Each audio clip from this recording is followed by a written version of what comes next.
He gave us the tour of the main house. We couldn't go inside, but it was, like I said, it wasn't much to look at.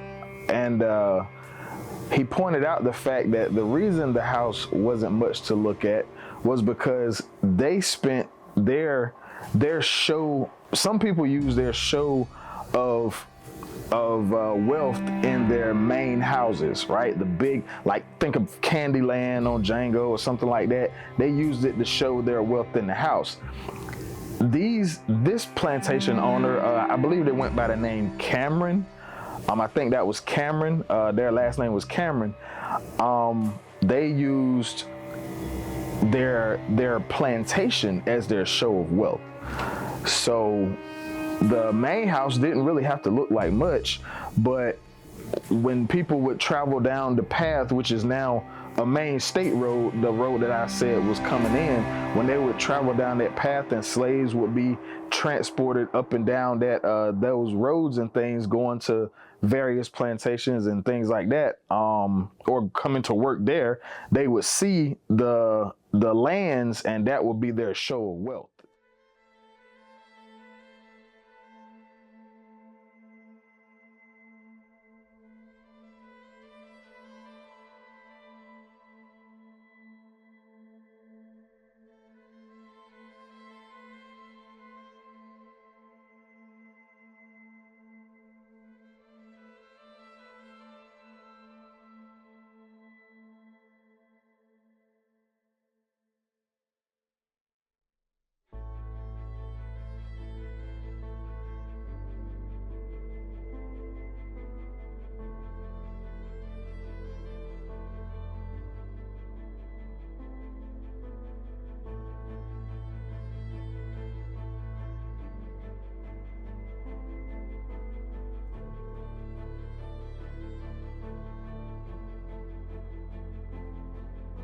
So today we toured the Duke Homestead in Durham, North Carolina. And man, let me tell you, there were some startling facts that I learned about the Duke Homestead. So where do I begin? I think I'll start with Caroline. Caroline was purchased by Washington Duke in 1855 and brought to his plantation to work there. Tobacco. This is the cash crop that he mass produced. He also leased the slave labor of another slave by the name of Jim. Now, the Duke Homestead wasn't known for having high numbers of slaves, but those that it did have, he worked them to the bone. Like I said, it's a tobacco plantation. Tobacco is a hard crop. It's a very hard crop to cultivate and grow, but guess what? They did it. Caroline more so worked in the house. She did her fair share of helping process the tobacco, but she was more so the cook in the house. Jim had a little rough. Jim was leased from another plantation. Yeah, you heard me right. Jim was leased from another plantation to come and work at the Duke Homestead. But that's the future tense. Let's back up a little bit. I'm Deb. I will be your tour guide. Let's start with where people are from. Where are you visiting us from today? I'll kind of start with Maple Hill, background. Maple Hill, North Carolina. Maple Hill. Raleigh. Yep. All right. Portland, Oregon. Oh, Portland. really far away. Don't know the backer than Coast to coast. Yeah. All right. Well, I live in Durham myself, and welcome to Duke Homestead. This is where the Duke family lived. When I say Duke, what kind of comes to mind for everybody? Basketball. I heard a bunch at once, but Basketball. basketball. Yeah. Blue Devils, yes. Electricity. Duke Power, Duke Energy, yes. Tobacco farm. Tobacco farms, very applicable. I've also heard hospitals, Duke Hospital, Duke Endowment, and of course, Duke University. Basketball was mentioned, but that's where it's from. Well, it all begins with Washington Duke. He grew up in Bahama, North Carolina, And when he moved to Durham, he married Mary Caroline Clinton. And Washington Duke and his family lived here from 1852 to 1874. And it's important to note that none of this happens without Mary. None of it. With Mary comes land. And when her father passes, more land. So Washington Duke, who grew up as a farmer, continues to be a farmer with all this land that he gets. He's a yeoman farmer, which means middle class. So not rich, but living rather comfortably. Sometimes this is seen as a rags to riches story. It is not. It's not at all a rags to, it's middle class to riches story. Middle class to riches story. They have 2 children, Sidney Taylor Duke and Brodie Leonidas Duke. And sadly, Mary dies very young. She marries Washington at age 17 and she dies at 22. There you go. Yes. He remarries sometime later Artelia Roney, whom he meets at a Methodist revival. His whole life, Washington Duke was a Methodist. He was very attracted to the how the church was run and the vigor of the ministers. And they together have 3 more children: Mary Elizabeth Duke, Benjamin Newton Duke, and James Buchanan, or Buck Duke. Yes. So Artelia, she now has a lot of kids to take care of. She has 5 children.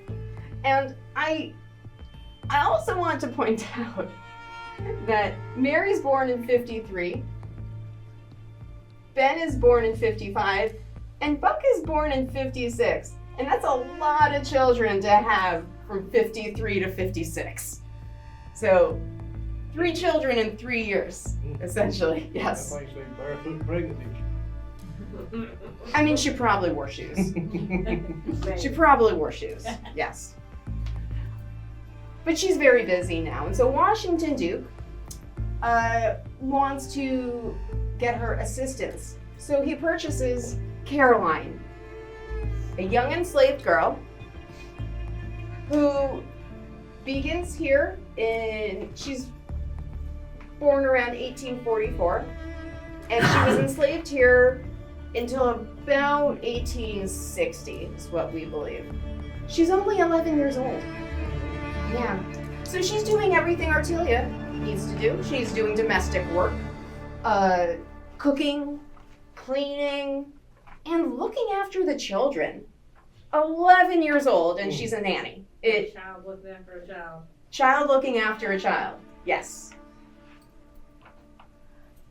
He also rented at least one slave, James Cox, who was a laborer. We know this from letters in which he contacts the slave owner of James. He may have rented more slaves. There's a lot of stuff that we just don't know because Washington Duke was notorious for keeping bad records. Like at one point, the census just skipped them. So there's a lot of stuff just lost to history from Washington. Duke and Cameron, y'all know that statue.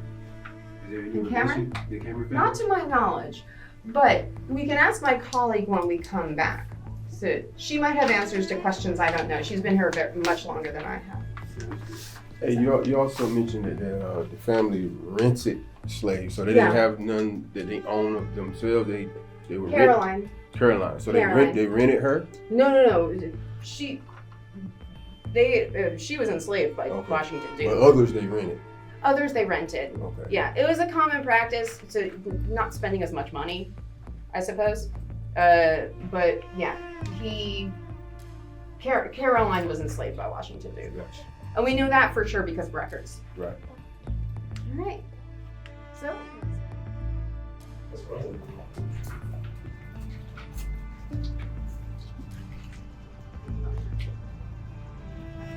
All right, we're going to continue down this way.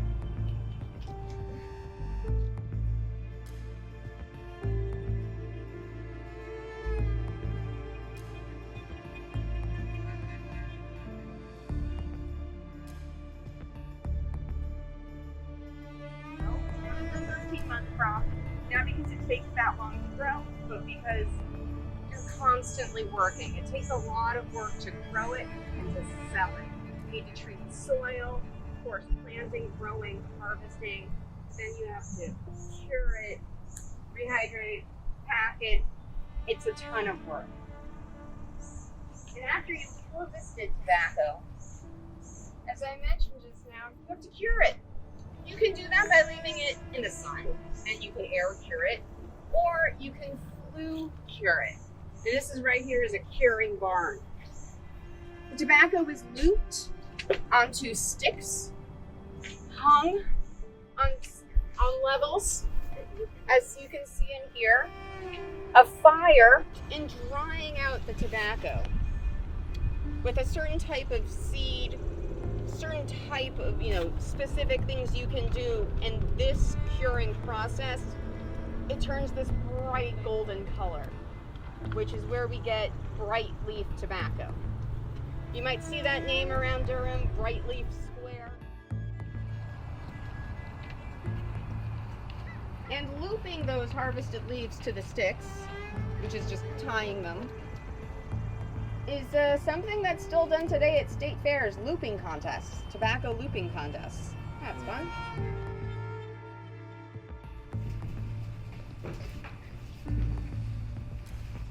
This is kind of tedious.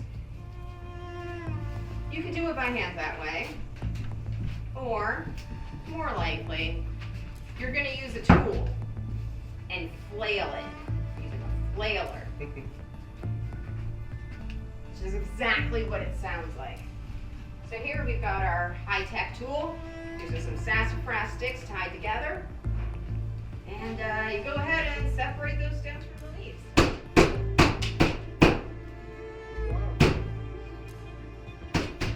So that'll do you just that. That'll separate those stems and leaves. You put all the leaves in here, this little sieve. It's got some holes in it, as you can see. And you push it through by hand. To this, you can add some molasses, some licorice flavoring, whatever your secret sauce is for your tobacco company. So remember, they're not the only game in town. You've also got people like W.T. Blackwell, who owned Bull Durham Tobacco. That name is likely familiar if you know that we are the Bull City. That name really took off, for sure. When the European settlers came to the Carolinas, Virginia, the Duke homestead depicts how they came in contact with the Native American Indians on that side of North Carolina, and how the Native American Indians had shown them how to cultivate and grow tobacco farm. The Native American Indians had figured out the process of how to grow it, dry it, and yes, they were smoking it as well. But Duke saw something different. He saw the monetary value in this. He saw how he could exploit this cash crop through slave labor, and in turn make himself a very wealthy man. Now, as we walk across the Duke homestead, you take in the sights around you, what's now grown up trees and things along the property. They weren't always there. It was open land full of tobacco that we had to pick, hang. We toured the process area of how the tobacco was dried, cured, hanged. And let me tell you something. Just that process alone endangered the lives of the slave laborers like Jim. It wasn't the picking that was hard, it was the process. You have to climb 40, 50 feet in the air to hang the tobacco top to bottom. One slip, one fall, there are no harnesses, no safety nets. So literally every day, Jim was putting his life on the line to grow this cash crop for Washington Duke. And yes, you hear that last name, Duke. Yes, that famous university is named after this family. Tobacco went from North Carolina all over the world. It touched just about every continent. But it all started right here, North Carolina, from Raleigh to Durham. They called it Tobacco Road because this is the main crop, along with cotton, but tobacco was king here in the Carolinas, especially coming from other plantations like the Duke Homestead, Stagville, and even the Mordecai. They all were interwoven one with another, bartering, trading back and forth, making themselves wealthy and building up the cities of Durham, building up the cities of Raleigh, North Carolina.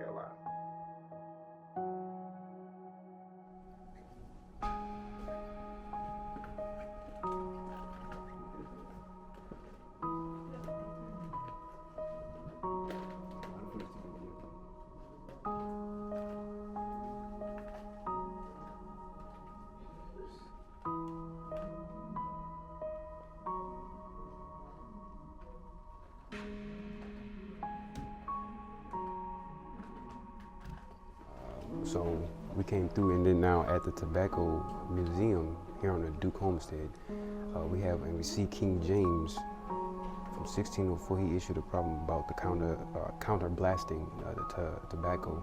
It's a custom that's loathsome to the eye, hateful to the nose, harmful to the brain, and dangerous to the lungs. This is the same King James, because this is 1604. This is the same King James who, when we read in 1611, he also authorized a translation of the King James Version Bible. It's the same guy. Only thing is, the imagery is incorrect. Yeah.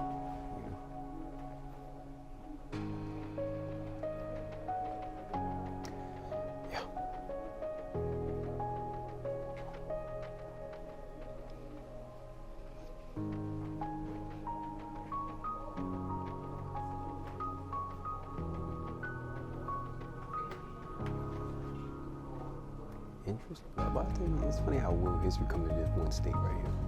It's interesting. Now, this right here, I noticed same thing with tobacco around the world, right? It mentioned how tobacco is grown in every inhabitable continent in the world, major areas of production outside of the United States. Now, it's going to give you key places about where we were sold and where we had to actually work, right?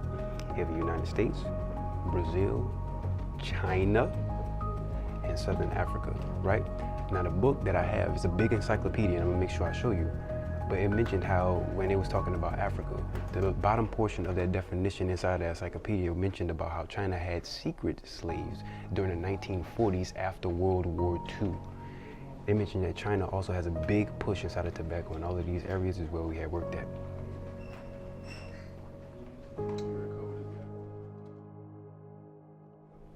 So right, beginnings, right? We endure at the Duke Homestead, where they produce tobacco. Now we're looking at this right here. You see this picture right here? Clearly this is Gad, right? But I want you to pay attention to something. Native Americans or Indians, tribe of Gad, were the first to cultivate tobacco in North America. So what is this telling us here? All right, Gad was colonized. This was their land. Okay, that's their tobacco that the Duke family came and stole and made millions and billions of dollars off of it. Come check this out, right? This is where the colonization took place. Look, they got it right here in front of our faces, right? The conquistadors coming over here, right? Taking the land from Gad. Look at this right here.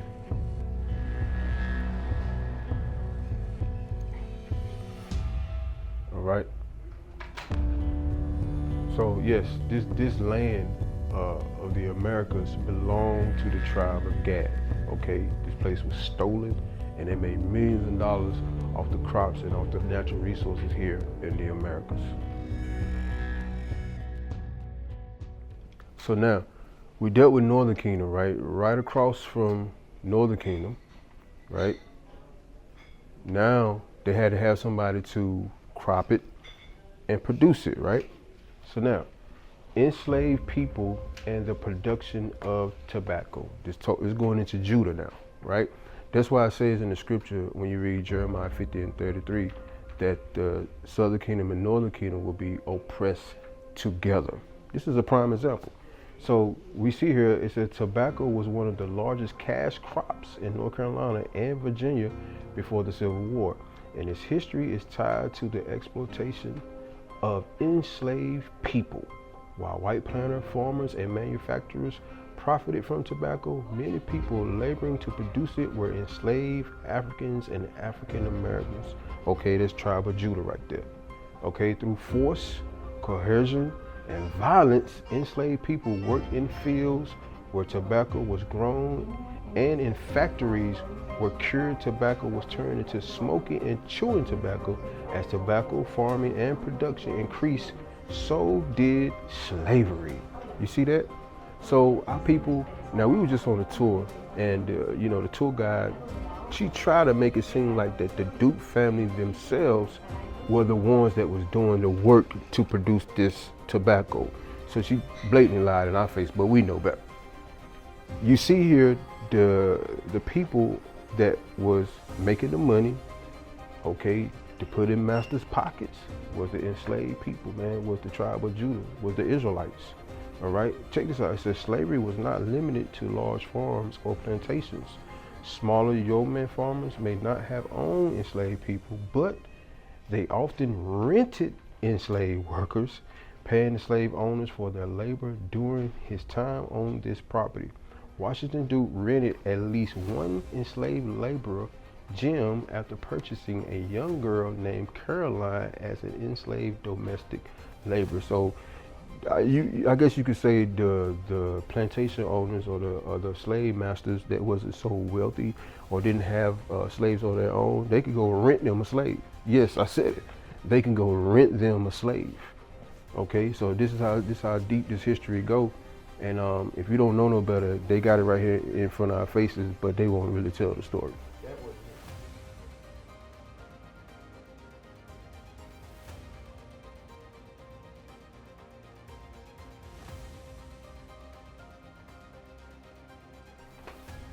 All right, so what we have here is the original American tobacco logo here at Duke Homestead. All right. So you see, once again, they exploiting and making mockery of the tribe of Gad, which they stole the tobacco from. All right. The original American tobacco logo, as you see right here, natural American spirit. This is what the devil do. This is what they do. This is how they get down. Okay. And by the way, what's this right here? For the tribe of Gad, for you Gadites, you Native American Indians, your forefathers wore fringes. They wore fringes. And the headdresses, as you read in Deuteronomy 33. Now, right across, it's interesting how they got Judah and Northern Kingdom right across from each other in the museum, dealing with history, right? So when you look here, they got blackface going on right here. You see how they exploiting us, making mockery of us, right?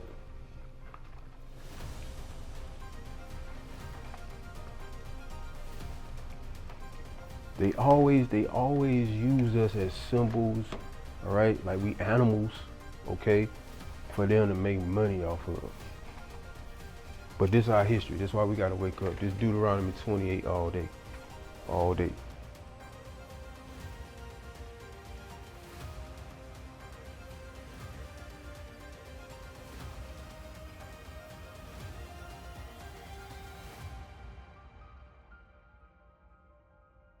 Now, inside of the encyclopedia, it mentioned about the places how China had us secretly in slavery, and we were doing things over there too, right?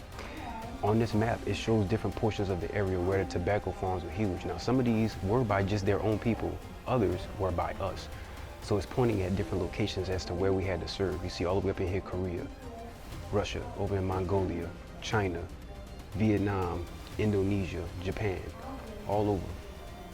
All of these places is where we had sold it. Every single one of these, look, notice, North Carolina going all the way down toward Georgia, Louisiana, Alabama, Mexico, all throughout South America, coming over to Africa, up here toward the Netherlands, Poland, Warsaw, Belgium, France, all over the world we had picked the same plant.